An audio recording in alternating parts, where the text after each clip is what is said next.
তো hey hello guys, welcome back. তো চলে এসেছি আরও একটা নতুন ভিডিওতে। সবার প্রথমে বলে দিই ভাই, গোলমাল হে ভাই, সব গোলমাল হে।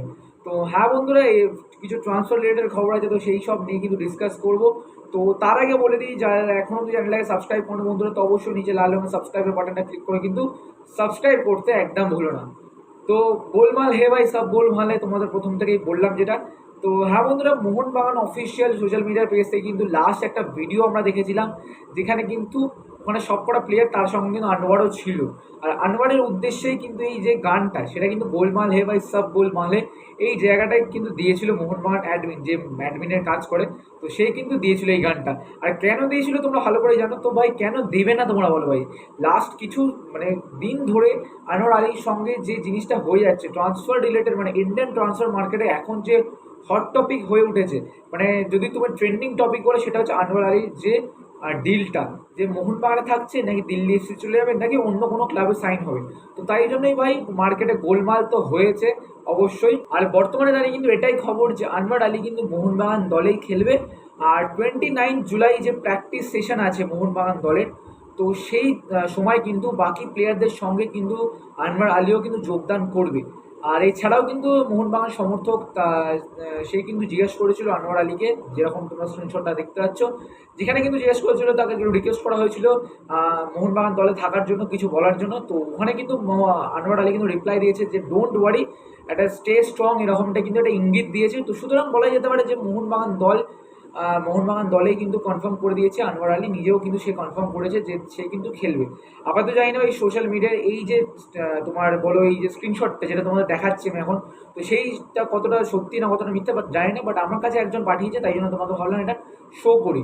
আর এছাড়াও যদি বলো যে পিএসসিতে আনোয়ার আলী, তোমরা জানো যে পিএসসিতে একটা কেস করেছিল, তো পিএসসির যে কেসটা, তো পিএসসির কেসটা ওপেন হওয়ার আগে কিন্তু আনোয়ার আলী আর মোহনবাগান দল নিজেদের মধ্যে কিন্তু মানে বোঝাবুঝি করে কিন্তু কেসটায় কিন্তু আর ওইদিকে আর কেসটা হবে না। যাই হোক, তো কেসটা ওপেন হওয়ার আগেই কিন্তু দুজন, মানে আনোয়ার আলী আর মোহনবাগান দল নিজেদের মধ্যে কিন্তু মিটিয়ে নিয়েছে ঝামেলাটাকে।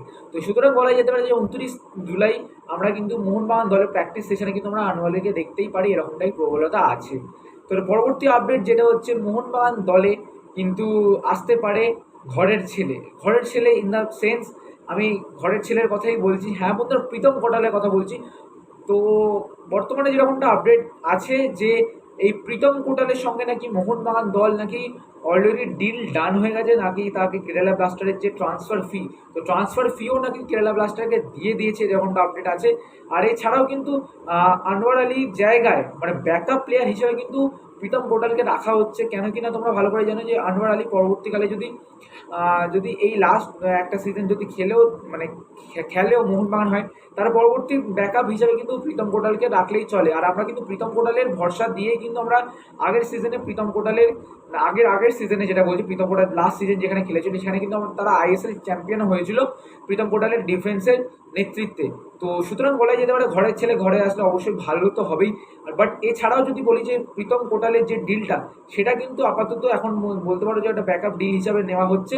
বাট আনোয়ার আলী যদি কোনো রকমের মানে যদি খেলতে প্রবলেম হয়, বা যদি তার তোমার বলতে পারো তার যে পজিশনের যদি কোনো অভাব পড়ে মোহনবাগান দলে, তাহলে কিন্তু ব্যাকআপ প্লেয়ার হিসাবে কিন্তু আমরা প্রীতম কোটালকে দেখতেই পারি। আর এছাড়াও প্রীতম কোটাল কিন্তু আশিস রায়ের ব্যাকআপেও কিন্তু কাজ করবে। রাইট ব্যাক, সেন্টার ব্যাক দুটো পজিশনে কিন্তু প্রীতম কোটাল খেলতে পারে।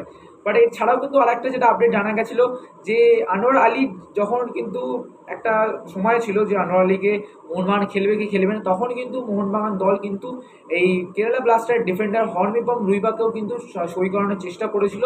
বাট আপাতত মোটামুটি কনফার্ম হয়ে গেছে বলে আনোয়ার আলী মোহনবাগান দলেই আসছে, তাই জন্য কিন্তু হর্নবিপম রুইবার কিন্তু ডিলটা অতটা কিন্তু গুরুত্ব এখন দিচ্ছে না। তার জায়গায় কিন্তু আমাদের কেরালা ব্লাস্টারের প্লেয়ার, আমাদেরকে ঘরের প্লেয়ার, যেটা হচ্ছে আমাদের প্রীতম কোটাল। তো প্রীতম কোটালের সঙ্গে কিন্তু ডিল ডান হয়ে গেছে, এরকমটাই আপডেট আছে। বাট এখনও কিন্তু কিছু কনফার্ম আমি বলতে পারছি না, বাট যেরকমটা সোর্স হিসেবে জানা যাচ্ছে সেরকমটাই তোমাদের আমি আপডেট দিচ্ছি। তো পরবর্তীকালে যদি কোনো আপডেট আসে তোমাদের কিন্তু অবশ্যই আমি শেয়ার করে দেবো আমাদের ইউটিউবের চ্যানেলে। তো অবশ্যই কিন্তু কমিউনিটি পোস্ট ফলো করতে থাকবে, আর লাইক করে শেয়ার করতে একদম ভুলবে না। আমরা কিন্তু খুবই ক্লোজ আছি 1.5K সাবস্ক্রাইবার। তো বন্ধুরা, সাবস্ক্রাইব করে কিন্তু সাপোর্টটা করে দিও। আর তোমরা যদি মোহনবাগান সাপোর্টার হয়ে থাকো, তাহলে কিন্তু জয় মোহনবাগান লিখতে একদম ভুলো না। তো চলো বন্ধুরা, টাটা, দেখা হচ্ছে অন্য একটা লাইভ বা আপডেটের ভিডিওতে।